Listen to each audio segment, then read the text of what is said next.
Hola, hola, ¿qué tal a todos? Muy, pero muy buenos días. Para mí es un gusto nuevamente poder darles la bienvenida a esta celebración familiar virtual.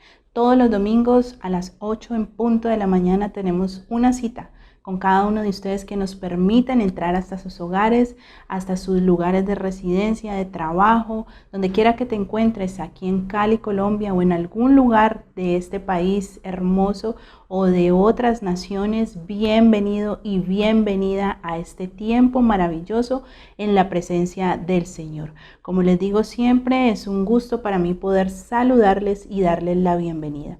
También quiero recordarles que a las 9 en punto de la mañana tenemos nuestra celebración familiar, pero presencial.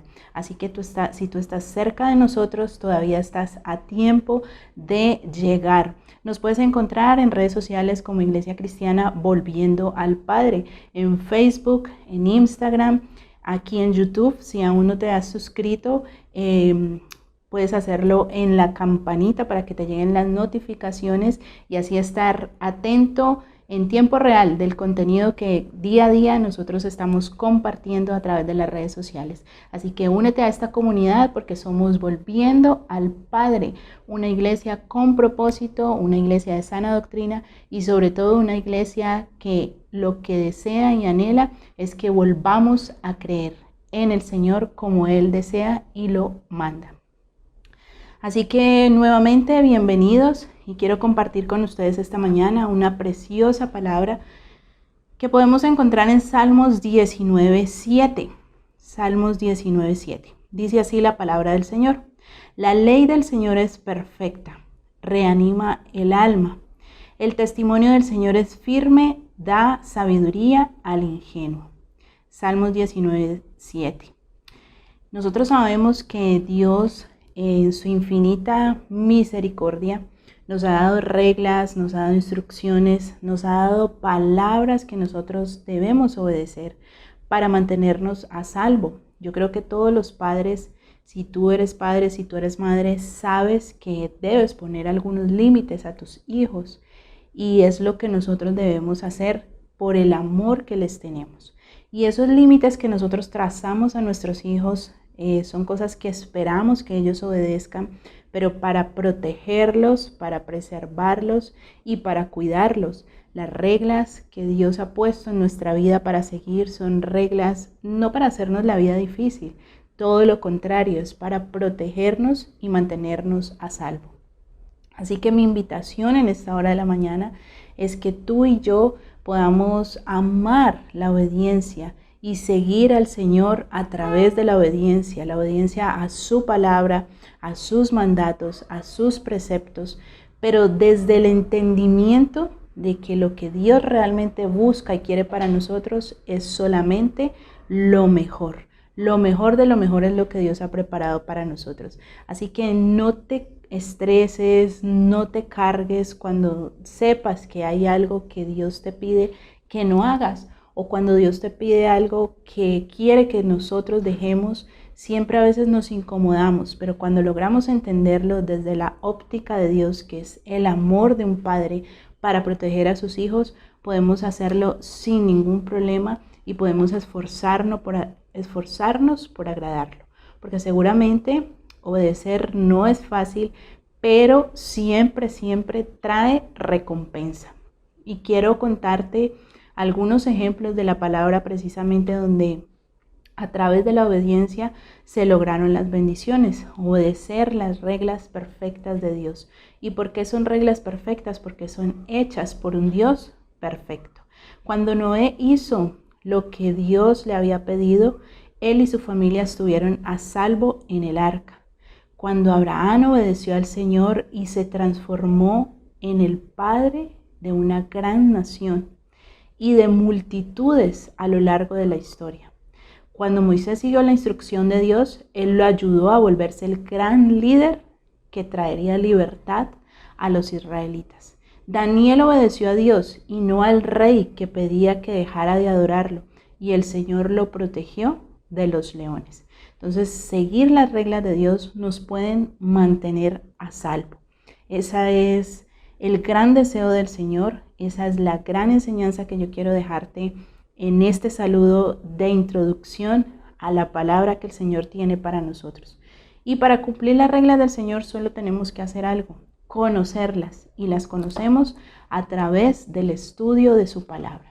Así que acompáñame en una oración para entrar en este tiempo de palabra, de ministración y de un mensaje que realmente sé que va a bendecir tu vida, y sobre todo que tú puedes compartir con muchas personas un contenido de bendición, un contenido que edifica, un contenido que transforma y que puede hacer la vida tuya y de los que te rodean diferente. Amado Padre Celestial, te damos gracias por esta mañana, una mañana de bendición, una mañana de victoria, donde tú nos llenas, Señor, y nos permites cumplir tu propósito, Padre Celestial. Te damos gracias porque has preparado este momento, has preparado este tiempo, y enséñanos, Señor, a amar tu ley, a amar, Señor, lo que tú has establecido para que nosotros te obedezcamos, para que nosotros sigamos el camino.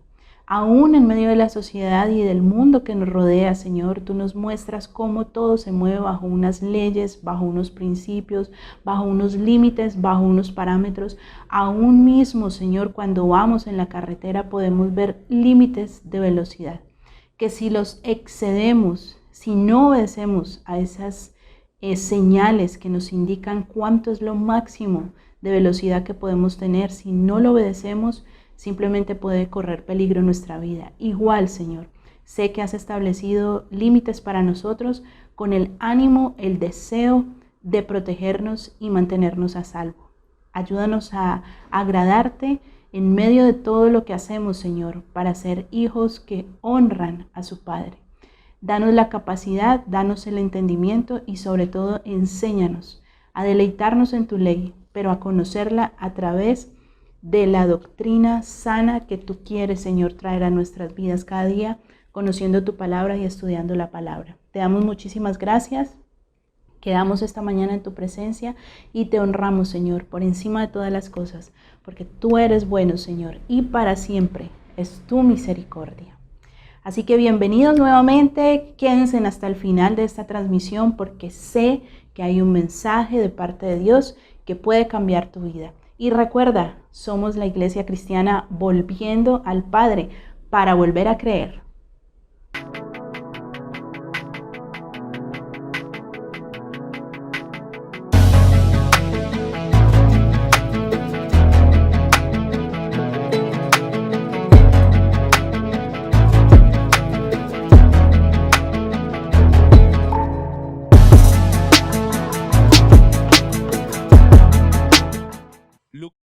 Jueces capítulo 6, versículo 25.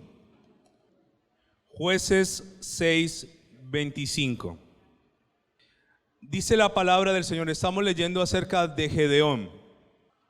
Dice la Biblia, Dios le va a hablar a Gedeón y le dice: aconteció que la misma noche le dijo Jehová, preste atención a la instrucción: toma un toro del hato de tu padre. Ya sabemos que no era pobre, él se autopercibía. Del hato de tu padre, el segundo toro de 7 años, otro toro que tenga 7 años. Y dice, y derriba, subraya la palabra derribar, el altar de Baal que tu padre tiene, y corta, subraya la palabra corta, también la imagen de Acera que está junto a él. Hoy tengo un tema que he titulado derribar para edificar. Colóquelo por favor allí, es el título del tema, derribar para edificar. Si usted sigue leyendo, aquí Dios le ha dicho dos cosas: derriba y corta. Y después dice, y edifica un altar a Jehová tu Dios en la cumbre de este peñasco, en lugar conveniente. Y tomando el segundo toro, subraya la palabra, sacrifícalo en holocausto con la madera de la imagen de Acera que habrá, subraye, cortado. Dios le está dando a Gedeón una instrucción: derriba, corta, edifica y levántame un nuevo altar. Le voy a contar algo muy interesante. A veces nosotros no podemos edificar porque no hemos derribado primero. A veces no podemos plantar porque no hemos arrancado primero. Uno de los procesos más interesantes en la vida del creyente es morir a cosas. La Biblia habla de un nuevo nacimiento. ¿Qué es nacer de nuevo? Significa que yo muero a mi antigua vida y nazco para vivir la vida que Dios tiene para mí. En la gran mayoría de los casos, cuando nos bautizamos, eso significa el bautismo. Muero al pecado en la inmersión de las aguas y nazco ¿para quién? Para Dios. Ahora escúcheme esto tan interesante. Cuando yo muero al pecado y nazco para Dios, tengo un segundo nacimiento. La persona que nace dos veces, un nacimiento natural y un nacimiento espiritual, muere una sola vez. Se lo voy a repetir. La persona que nace dos veces, nacimiento natural y nacimiento espiritual, ¿cuántas veces muere? Una. Porque si muere en Dios, solo morirá una vez y luego ¿qué? Resucitará. Pero la persona que nace una sola vez y no vuelve a nacer en Dios, morirá dos veces, la muerte física y luego la muerte ¿qué? Eterna. Si usted nace dos veces, una natural y una espiritual, ¿cuántas muertes tiene? Una. Si solo nace una vez, morirá ¿cuántas veces? Dos veces, la natural y la eterna. Ahora, para morir hay que renunciar a cosas. Yo le voy a hacer esta pregunta. ¿Qué peso tiene mi palabra si usted me dice a mi pastor, yo cómo hago para dejar el alcohol y yo estoy con una cerveza en la mano y yo te estoy escuchando? ¿Yo cómo hago para dejar el alcohol?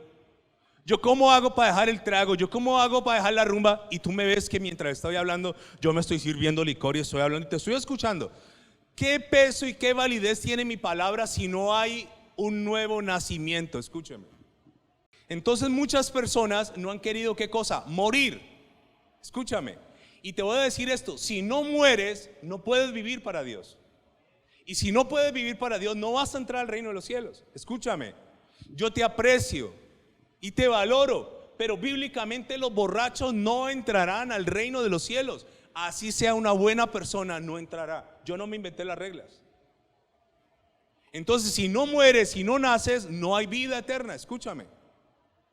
Si no renuncias, no llegará a lo nuevo que Dios tiene para ti. Yo vengo a decirte esto. Dios le dijo a Gedeón, yo te voy a llevar a una victoria, Gedeón, aplastante sobre los madianitas, pero primero tienes que derribar el altar. Si tú no cortas con personas en tu vida tóxicas, no llegarán las personas de bendición para ti. Escúchame. Si tú no renuncias a ese círculo de amigos que te influencian para lo malo, no llegarán los buenos amigos. Hay cosas que están condicionadas primero a derribar, a destruir, a deshacer, a cortar, a arrancar. De eso te quiero hablar. Lucas capítulo 19, versículo 18. Lucas 19, 18. 19, 8, perdón. Este es un hombre que se llama Zaqueo. Zaqueo era un recaudador ¿de qué? De impuestos. ¿Cómo se conocían a los recaudadores de impuestos que eran judíos que oprimían a sus hermanos judíos? Publicanos. Zaqueo le trabajaba a Roma y oprimía a sus hermanos judíos. La gente aborrecía a los recaudadores de impuestos, los aborrecía, porque le trabajaban al imperio opresor. Pero un día el Señor va pasando y Zaqueo está en un árbol, porque era bajo de estatura, quería ver al Señor, y el Señor le dice, bájate de ahí que hoy voy a quedarme contigo en la casa. Y él se sorprende, ¿cómo el Señor tan santo se va a quedar conmigo en la casa? Cuando el Señor se queda en la casa, Zaqueo entiende y acepta una verdad que él sabe que estaba allí, pero que no quería reconocer. Yo tengo que dejar de ser un ladrón. Hermano que está aquí o amigo que nos visita por primera vez, si tú estás robando de alguna manera, eres un ladrón. Escúchame. Y si tú estás robando, no puedes esperar que un Dios que condena el robo te bendiga. Escúchame esto. Zaqueo se ve confrontado por Dios. Y Zaqueo dice, voy a dejar eso y lo voy a revertir en mi vida. Y mire lo que dice la palabra. Entonces Zaqueo, puesto en pie, nadie le dice a él que lo haga. Dijo el Señor: he aquí, Señor, la mitad de mis bienes doy a los pobres. ¿Qué va a hacer Zaqueo? Una cosa que se llama restituir. Voy a ir despacio. En la Biblia hay un poder que nos bendice que se llama restitución. El ejemplo que siempre coloco es este. Si usted tiene su casa bien pintada la fachada y llega un muchacho grafitero y te raya la pared, al otro día te levantas y hay tremendo grafiti allí, pero el muchacho se siente mal y le dice a usted: don vecino, perdóneme, fui yo, perdóneme. Él se queda solo en reconocer, que es donde la gran mayoría de la gente se queda, en reconocer el daño. Sí, hice daño. Sí, no fui un papá para esa niña. Sí, no fui un papá para ese niño. Sí, fui un mal esposo. Sí, fui una mala esposa. Ahí se queda la gran mayoría de la gente. Pero el principio de la restitución es cuando el carro está neutro y usted le pone el cambio hacia adelante. Entonces el muchacho grafitero le dice al vecino: ok, yo, no usted, voy a comprar la pintura, voy a traer la escalera, voy a traer la lija, el thinner, yo voy a quitar este grafiti y le voy a dejar la fachada como estaba. ¿Cómo se llama eso? Restituir. Nosotros visitábamos unos policías en la cárcel y lo he contado tantas veces, y habían una cantidad de policías allí. Algunos hermanos, Alejandro, algunos me acompañaban a predicar allá y a orar por ellos. ¿Y sabe algo? Una vez me encontré con un muchacho sentenciado a como 30 años por haber matado en una riña a dos hermanos. Hubo una sonada en un pueblo, él sacó su arma, pum, mató a uno, y vino otro a atacarlo, pum, mató al otro. Cuando se dio cuenta tenía dos muertos encima. Eran hermanos. La familia lo querían ver podrirse en la cárcel. Un muchacho. Le dije yo, le predicamos de Cristo, le hablamos, le dije yo: ¿has pensado en restituir? No sé qué es eso. ¿Por qué esos dos hombres dejaron viudas y dejaron huérfanos? ¿Por qué no buscas, era una temporada escolar, la forma de mandarle todos los útiles a esos niños? ¿Por qué no restituyes? No, es que esa familia no me recibe a mí ni un tinto, ni un vaso con agua. Me odian. Es fácil, búscate un tercero. Que ellos no sepan que tú lo estás haciendo, pero Dios sí sabe que tú lo estás haciendo. Así que el tipo se busca un tercero, consigue un dinero, consigue la lista de útiles y les da todo a los niños, todo. ¿Qué estaba haciendo él? Restituyendo. ¿Restituyendo qué? Lo que un papá muerto no le pudo dar a esos niños, ¿correcto? Lo asombroso de esto es que él llevaba como 5 o 6 años en la cárcel. La familia nunca quiso negociar con él, y cuando él restituyó, al tiempo la misma familia lo buscó a él para decir: ok, vamos a llegar a un arreglo, usted nos va a pagar una indemnización, nosotros vamos a retirar cargos, vamos a apelar una cantidad de cosas, vamos a reconsiderar cosas. ¿Quién hizo eso? Dios. Pero entonces es esto: una niña que abandonaste, nunca la viste, nunca viste por ella, fuiste, la llamaste, le dijiste: perdóname, no he sido papá para ti, te quedaste allí. No, hermano, la restitución es: no importa que ahora estés vieja, te voy a invitar a un helado, te voy a invitar a cine, vamos a compartir. ¿Eso cómo se llama? Restituir. Pero para que eso ocurra, ¿qué hay que hacer? Hay que nacer ¿de qué? De nuevo, hermano. ¿Qué está diciendo Zaqueo? Zaqueo era un hombre ¿cómo? Adinerado. Estaba renunciando a la mitad de sus bienes. ¿Qué significa? Que si el tipo tenía 10 casas, ¿cuántas casas iba a darle a los pobres? 5. Que si el tipo era un tipo de hoy en día contemporáneo y tenía 10 carros, 5 carros los voy a vender. Le voy a dar la mitad de mis bienes ¿a quién? A los pobres. Pero luego él corre la marca y dice esto: y si en algo he defraudado, porque era un tipo que, como era opresor, había abusado de las personas, se lo devuelvo ¿cuántas veces? Cuadruplicado. Usted sabía que hay cristianos estancados porque no pagan una deuda, y no solo no la pagan, sino que la bravean, y no solo la bravean, sino que se enojan. Para poder edificar primero hay que ¿qué? derribar. Entonces yo no puedo edificar sobre una construcción que está en ruinas, no puedo hacerlo, porque todos los materiales que yo le monte a esa construcción se van a perder, se va a caer la construcción. Entonces para poder construir yo tumbo y luego ¿qué? Edifico. Si a mí me dieran esta propiedad, yo tumbaría esta propiedad totalmente para poder edificar algo mejor. Entonces Zaqueo está diciendo, ¿la mitad de qué? De mis bienes. El Señor se lo dijo. El Señor le dijo, Zaqueo, por cuanto yo estoy en tu casa, devolverá la mitad de los bienes. No, hermano, eso se llama restituir. Escúcheme, si usted tiene una esposa, le voy a contar esto que ocurre con las mujeres. La hiciste sufrir antes de ser cristiano y ella sufrió contigo. Te volviste cristiano, ¿ok? Entonces yo ahora ya no tomo, ¿correcto? Ya no me voy con mujeres, ¿correcto? Ya no la maltrato, pero ahora quedé en neutro, me quedo aquí. Yo no me puedo quedar en neutro, yo ahora tengo que avanzar. Ok, no hacía eso, ya no hago esto, pero ahora comienzo a darle a ella el amor que no le he dado, la honra que no le he dado, los paseos que no le he dado, los momentos que no le he dado. Eso se llama restituirle. Entonces muchos nos quedamos en que yo ya no hago. Ejemplo, tus hijos vieron de ti un mal ejemplo como papá. Viernes en la noche el papá no llegaba a la casa. Sábado en la noche el papá no llegaba a la casa. Ok, ya vienes a la iglesia, ya estás con nosotros, estás caminando con Cristo, ya no lo haces. Pero ahora, ¿qué necesitamos? Que te conviertas en el sacerdote de tu casa, que tú seas el de la iniciativa. Hijo, vamos a orar, hijo, vamos a leer la Biblia, hijo, vamos a compartir como familia. Que te conviertas en lo que ellos están esperando que seas. Jeremías capítulo 1 versículo 10, muy conocido este pasaje. Jeremías 1:10 dice, el Señor le está hablando al profeta y le está diciendo, mira que te he puesto en este día sobre, o sea, le está dando autoridad, naciones y sobre qué, reinos. Miren la autoridad sobre naciones y sobre reinos para hacer 6 cosas. Las primeras 4 implican dañar.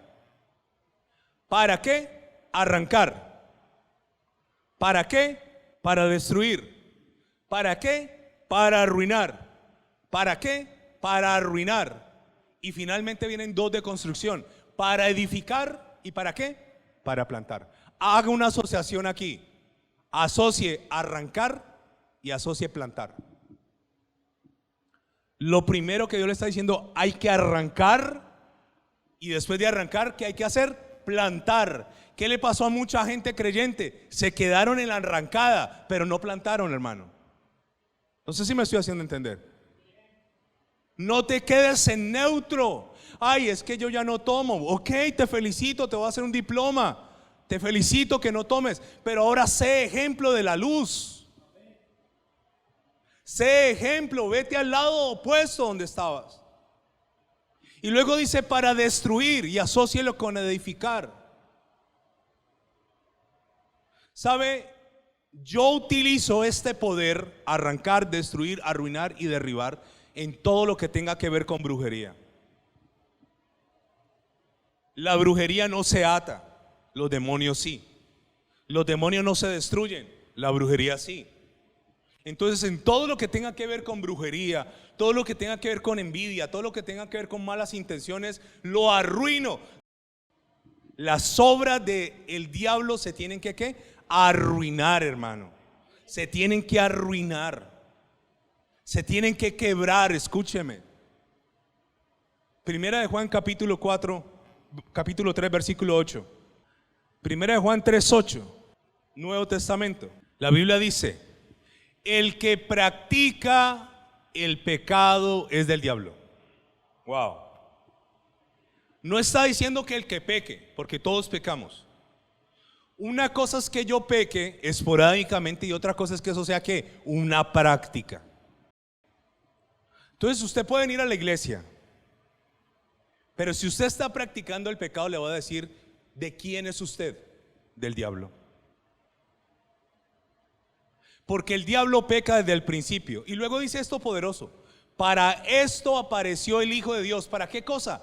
Para deshacer, destruir, ¿qué cosa? Las obras del diablo.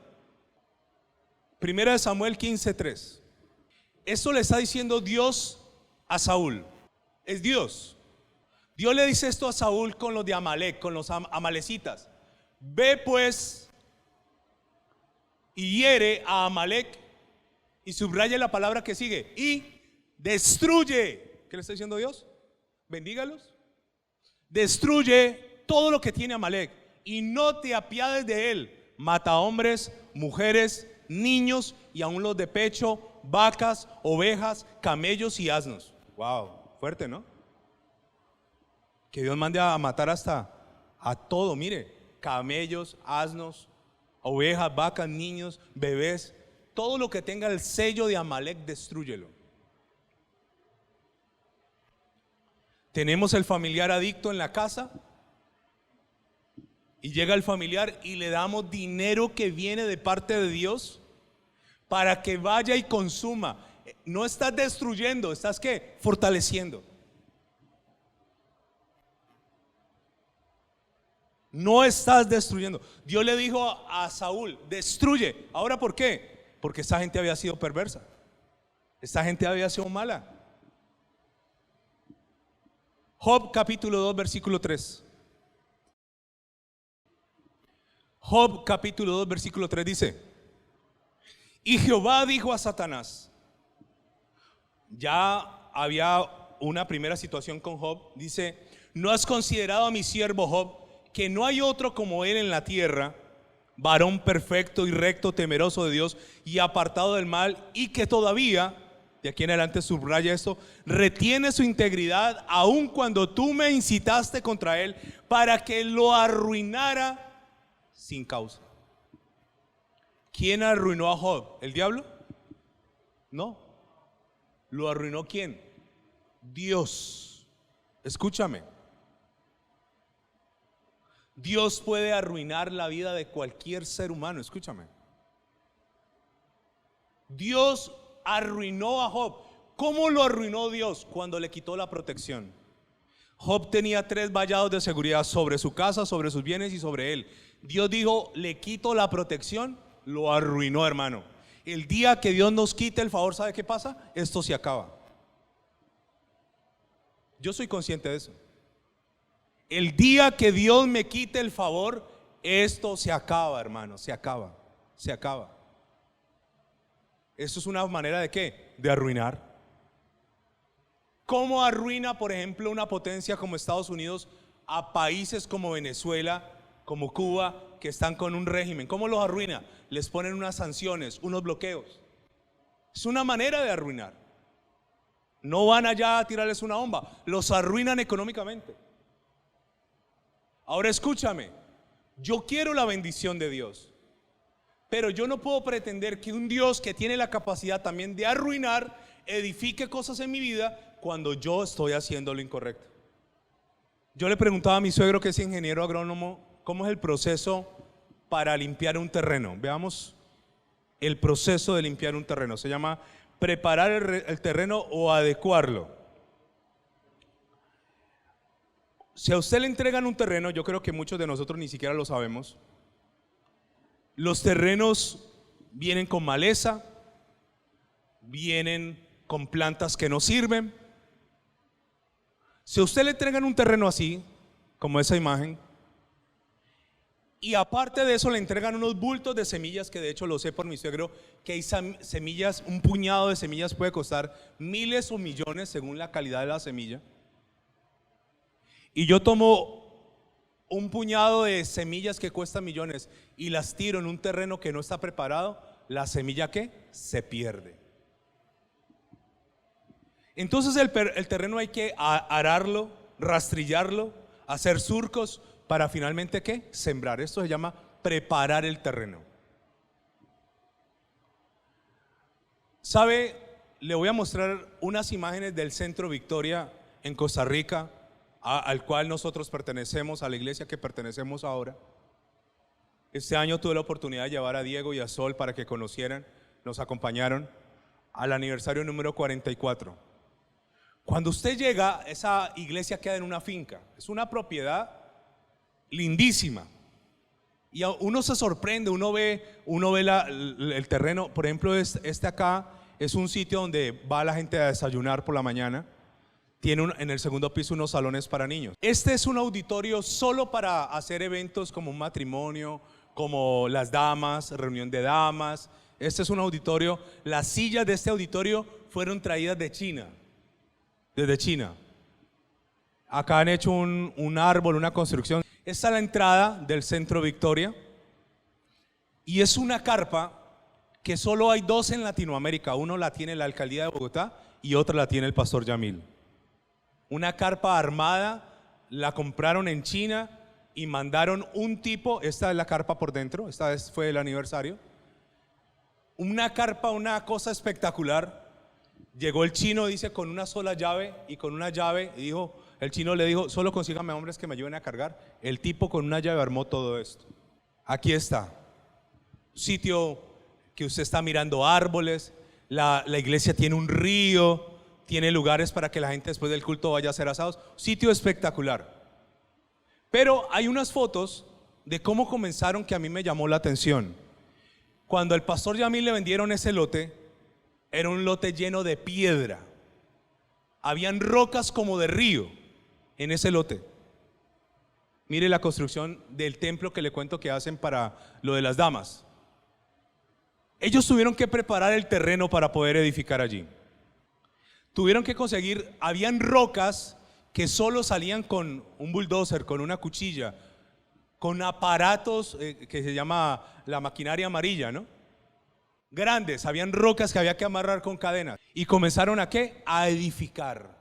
Primero tuvieron que arrancar, primero tuvieron que destruir rocas para poder ¿qué? Edificar y para poder ¿qué cosa? Plantar. Ahora escúcheme esto. Para hacer ese proceso, ok, muéstrame la primera imagen, esta imagen, y ahora, recuerda esta imagen, ahora muéstrame la imagen, así es. Entonces cuando uno llega allá y camina ese césped verde, no hermano, tuvieron que sacar rocas sobre rocas de ahí. Es el proceso. Ahora, en nuestra vida tiene que ocurrir ¿qué? Exactamente lo mismo. Hay cosas que Dios tiene que quitar de mí, pero a veces yo no quiero dejármelas quitar. Jueces me habló de esto, pero yo quiero leerle algo en Esther. Esther capítulo 5, versículo 3 y 4. Dios le dice a Gedeón que él va a hacer eso y Gedeón lo hace de noche porque Gedeón tiene miedo de la reacción de las personas.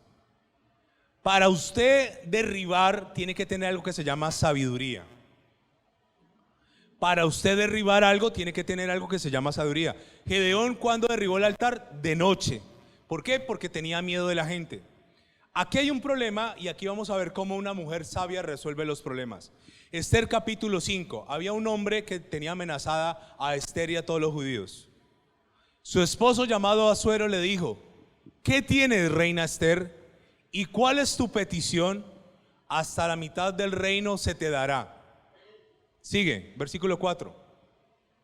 Y Esther dijo: si place al rey, venga hoy el rey y Amán, que era el enemigo de ella, al banquete que he preparado para el rey.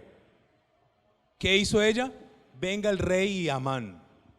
Ella tenía que quitar a Amán de en medio, pero ella iba a buscar el momento correcto para hacerlo. Salte por favor al capítulo 7 y dice el versículo 1. Fue pues el rey ¿con quién? Con Amán al banquete de la reina. Versículo 2.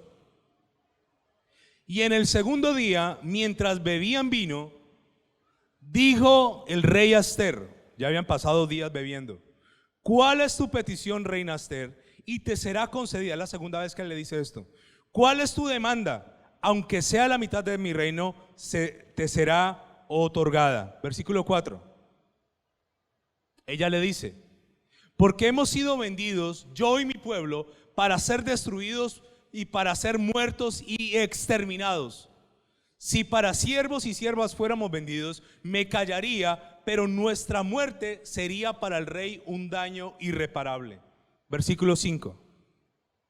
Respondió el rey Asuero y dijo a la reina Ester: ¿quién es y dónde está el que ha ensoberbecido su corazón para hacer esto? Versículo 6. Ester dijo: el enemigo y adversario es este malvado Amán. Entonces se turbó Amán delante del rey y de la reina. Versículo 7. Luego el rey se levantó del banquete encendido en ira y se fue al huerto del palacio, y se quedó Amán para suplicarle a la reina Ester por su vida, porque vio que estaba resuelto para él el mal de parte del rey. Versículo 8.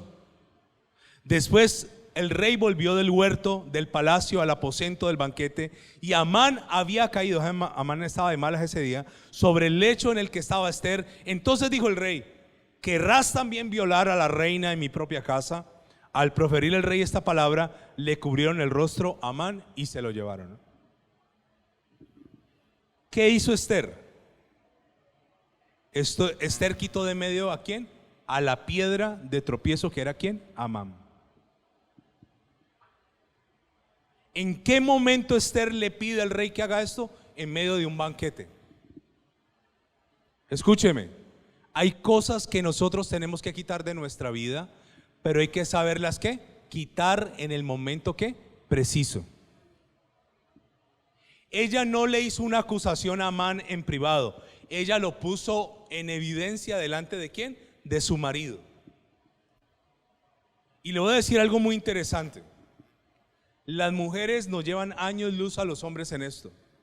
Ellas saben el momento oportuno en cual pedirnos las cosas a nosotros. Lo saben. Ellas saben que después del partido de Colombia, que quedó 0-0, 1-1, no pida nada. Ella dice: este no es el momento. Ellas conocen el momento.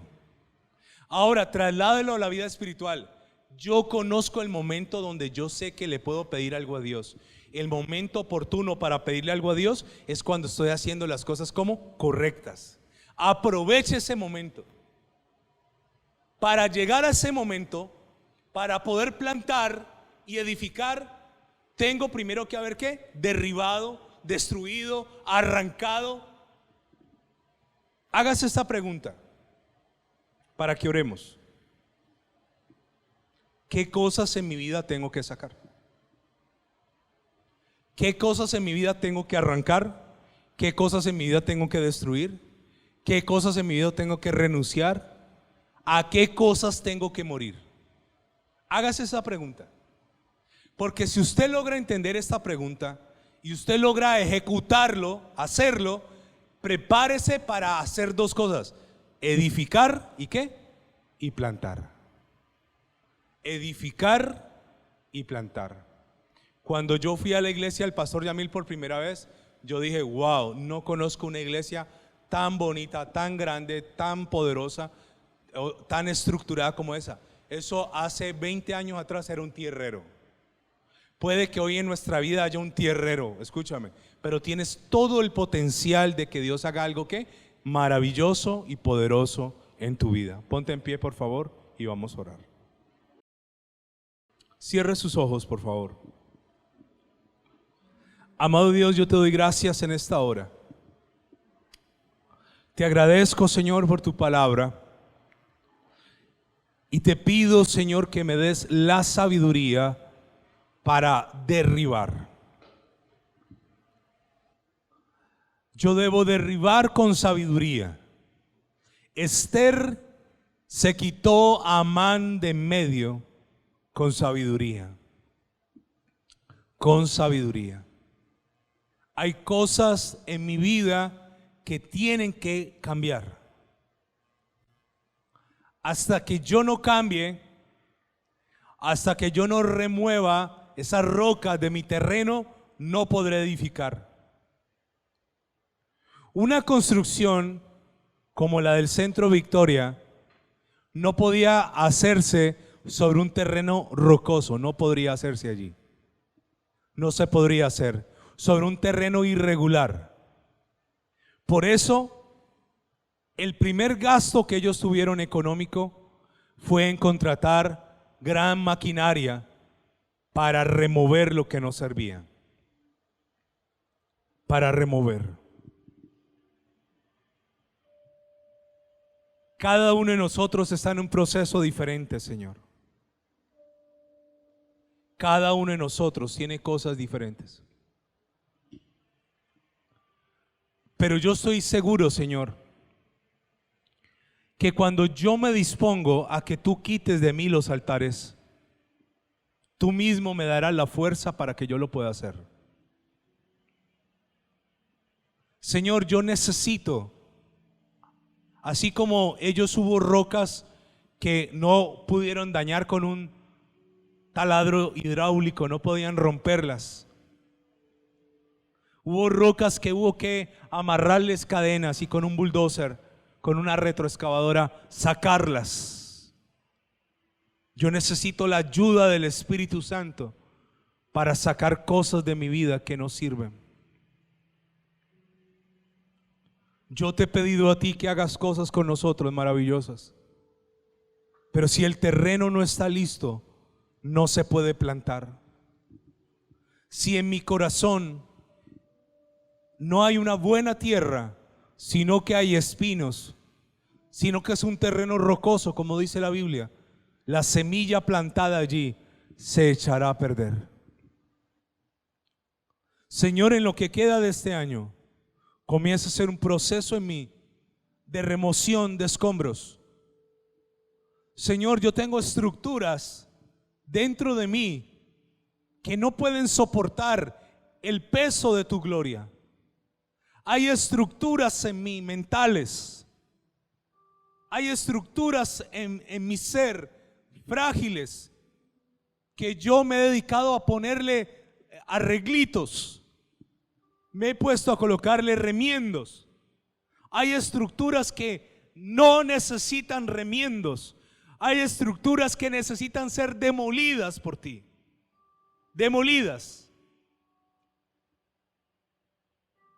Señor y Dios, te pido que lo que hay, Señor, en mí incorrecto, derríbalo, Señor, derríbalo, derríbalo, túmbalo, túmbalo, haz ese proceso en mí, haz ese proceso, Señor. Quita, Señor, esa construcción antigua de mi viejo hombre, quita esa edificación donde moraba el viejo hombre. Eso ya no me sirve hoy. Está obsoleto, pasado de tiempo. No me sirve para lo que tienes para mi vida. No me sirve. Señor, tú ya has hecho los cálculos. Tú ya has hecho los diseños. Tú tienes los planos de lo nuevo que quieres construir en mí. Señor, pero la primera parte significará una etapa de desprendimiento, una etapa de renuncia, una etapa, Señor, de soltar, una etapa, Señor, de reconocer que fracasé en eso. Hay momentos en nuestra vida, hermanos, donde tendremos que dejar de ir, tendremos que dejar ir de nuestra vida a una persona. Esa persona no te ata a tu destino de gloria.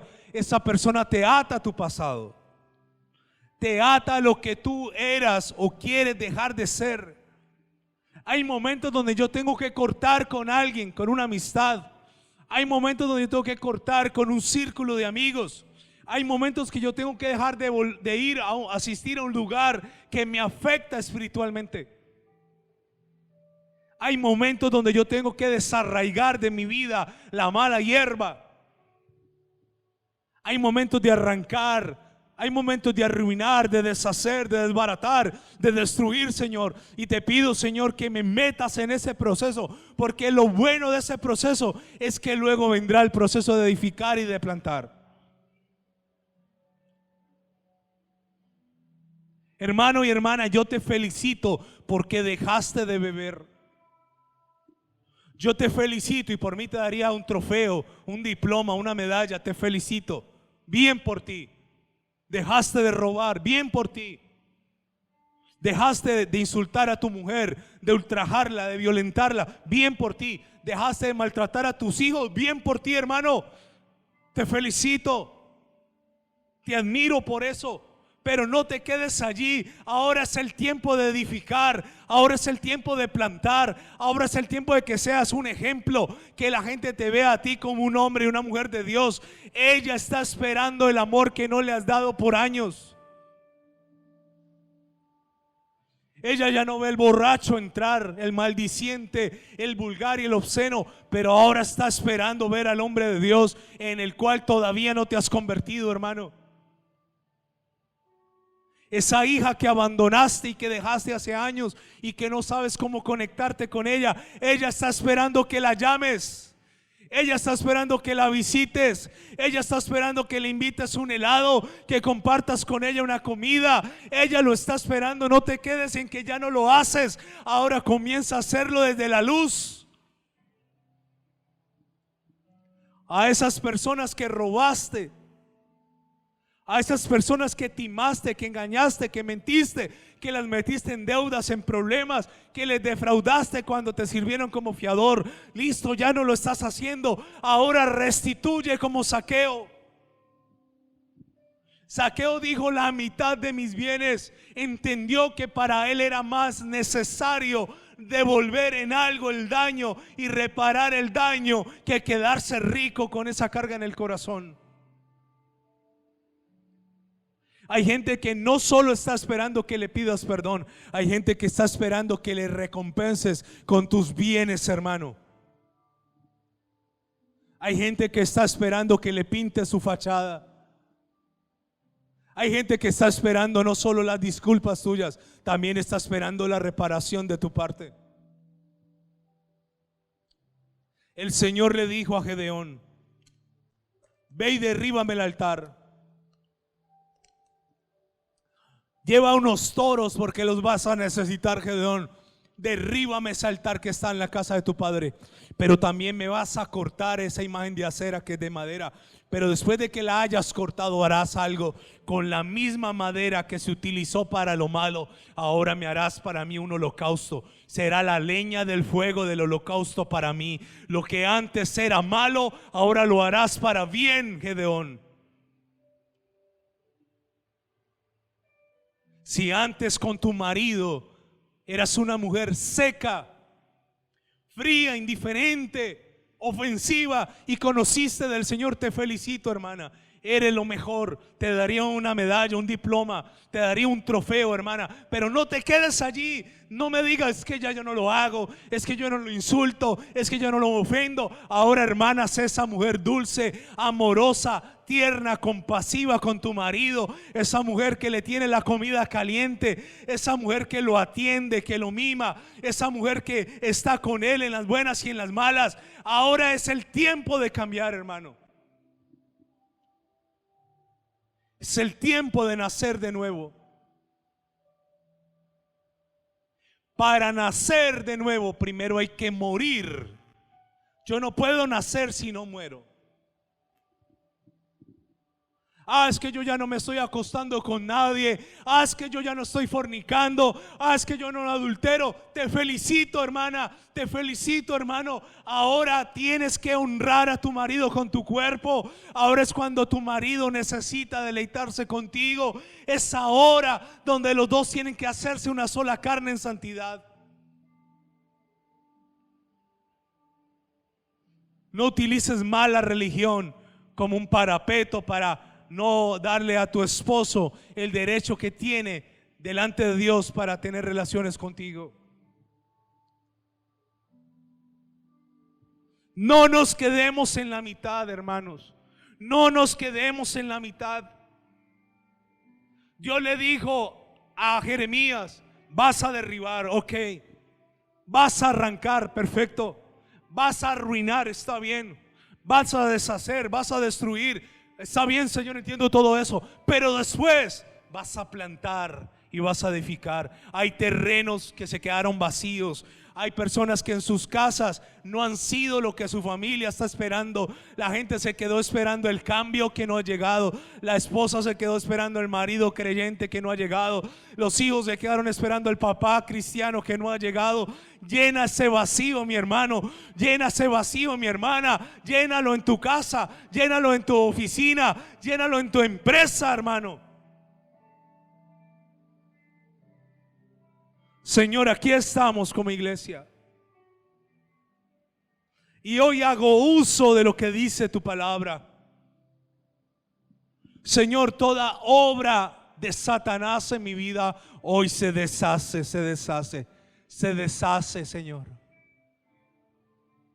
Así como cuando yo tomo un pedazo de papel higiénico diseñado, al contacto con el agua se pueda deshacer y se vuelve nada en mis manos cuando se moja con suficiente cantidad de agua, así se deshacen las obras del diablo en mi vida. Toda obra del diablo, todo fruto de la carne, dice, y manifiestas son las obras de la carne, que son adulterio se deshace, fornicación se deshace, laxivia se deshace, inmundicia se deshace, idolatría se deshace, enemistades, pleitos, celos, iras, contiendas se deshacen. Se deshace la borrachera, se deshacen las orgías, se deshace, Señor, la mentira, se deshace la vulgaridad, se deshace las palabras de doble sentido, se deshace la maledicencia, se deshacen las palabras de maldición, se deshacen las adicciones, se deshacen los conjuros, se deshace la brujería, se deshacen los conjuros, se deshacen los maleficios, se deshacen los ayunos contrarios, se deshacen las palabras que han sido lanzadas sobre mi vida, se deshacen, así como se disuelve el papel en el agua, se deshacen las obras del diablo en mi vida. Para esto, dice la Biblia, apareció el Hijo de Dios, para deshacer las obras del diablo. No más, hermano, no más jugando a dos aguas, no más. El Señor le dijo a Zaqueo, bájate del árbol, y eso transformó la vida de Zaqueo. Zaqueo dijo, no volveré a hacer lo malo, lo devolveré todo. Si te robé, te devolveré 4 veces. Amigo y hermano que nos visita, si defraudaste a alguien, devuélvele lo que le robaste, y si puedes, devuélveselo cuadruplicado, hermano. Devuélveselo. Eso te dará honra delante del Señor. Estarás renunciando. Zaqueo entendió, voy a dar la mitad. Eso significa una resta. Eso significa que mermarán mis ingresos, mermará el recaudo que habrá en mi familia, mermará tal vez lo que tenga guardado, mermará mis recursos, mermará tal vez mi estilo de vida, pero me aumentará la bendición delante del Señor. Hermano, la avaricia, la codicia, la tacañería se reprende, sí, pero se da el castigo necesario para arruinarla cuando eres generoso y generosa. La generosidad es el antídoto a un corazón avariento, avaricioso. Señor, maltraté a mi esposa por años, Señor. Hoy la honro, Señor, hoy la honro, hoy le doy el lugar, hoy la muestro, hoy me siento orgulloso de ella. Hoy soy como Asuero. Cuando Vasti no quiso salir, Asuero se sintió ofendido, pero Asuero mostraba a su reina Esther: hasta la mitad de mi reino te daré a ti, mi reina, la mitad de mi reino, pídeme lo que quieras, no seas mezquino con tu mujer. Señor, queremos nacer de nuevo. Nicodemo era un maestro de la ley que no había nacido de nuevo. Puede que seas un maestro, una maestra de la ley que no ha nacido. Todavía practicas lo que el diablo quiere que practiques. Nicodemo le dijo al Señor: ¿qué haré para entrar al reino de los cielos? Y el Señor le dijo: Nicodemo, tienes que nacer de nuevo. Pero como un hombre como yo, le dijo Nicodemo, puede volver siendo ya viejo a entrar en el vientre de la madre y volver a nacer? No, Nicodemo, tú no has entendido lo que te estoy hablando. No es un nacimiento natural, es un nacimiento espiritual. Escúchame, si naces dos veces, una natural y una espiritual, morirás una sola vez. Pero si solo naces una vez, morirás dos veces.